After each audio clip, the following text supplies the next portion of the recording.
Asisten rumah tangga Verdi Sambo dan Putri Chandrawati Susi menjadi perhatian publik setelah muncul di persidangan terdakwa Barada Eliezer pada Senin kemarin. ART Verdi Sambo ini namanya semakin membuat publik penasaran lantaran dengan jawabannya yang tidak konsisten saat ditanya oleh hakim dalam persidangan di Pengadilan Negeri Jakarta Selatan. Identitas Susi sempat dibacakan dalam persidangan yang ternyata asal Kecamatan Kepil, Kabupaten Wonosobo, Provinsi Jawa Tengah. Dikutip dari tribunjateng.com, Susi ternyata warga desa Teges Wetan RT 16 RW 6, Kecamatan Kepil, Kabupaten Wonosobo. Hal ini dibenarkan langsung oleh Kepala Desa Teges Wetan, Agus Setio Santoso, saat ditemui Rabu 2 November 2022.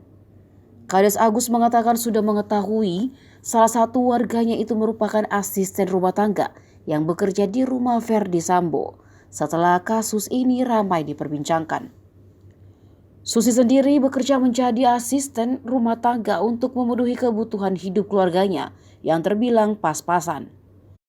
Rumah Susi hanya ditempati suami dan dua putrinya yang masih kelas 1 SD dan TK. Suaminya hanyalah seorang buruh serabutan. Sebenarnya Susi bekerja di rumah Verdi Sambo tidak sendiri. Ia dibawa oleh keluarga yang memang sudah lebih dulu bekerja di sana. Tribun akhirnya bisa berbincang dengan suami Susi, Kujaini Tamsil atau yang akrab dipanggil Jenny. Kondisi rumah Susi di desa Teges Wetan cukup sederhana. Hanya ditinggali kedua anaknya saja. Rumahnya berjejeran dengan rumah mertuanya dan saudara lain. Ditanya kapan terakhir komunikasi dengan Susi, Kujaini mengatakan sebelum persidangan kemarin. Saat komunikasi, Susi tidak pernah bercerita mengenai kasus ini. Kujaini mengungkapkan istrinya telah bekerja di rumah Verdi Sambo sejak 3 tahun lalu. Selama itu istrinya memang terbilang jarang pulang kampung.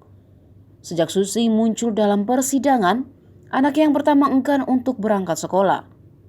Saat ditanya alasan enggan masuk sekolah, dengan raut polos dan menahan kesedihan, anak Susi yang pertama hanya menggelengkan kepala. Rupanya berita tentang ibunya ini nampaknya sampai di telinga kedua anaknya yang masih sangat lugu. Sebagai seorang ayah, Kujaini begitu sedih melihat anaknya yang sampai tidak ingin masuk sekolah setelah adanya berita mengenai istrinya.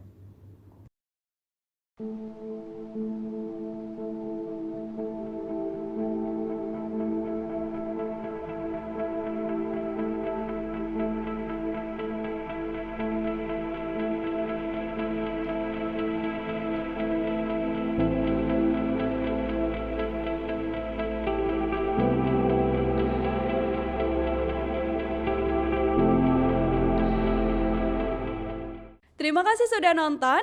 Jangan lupa like, subscribe, dan share ya.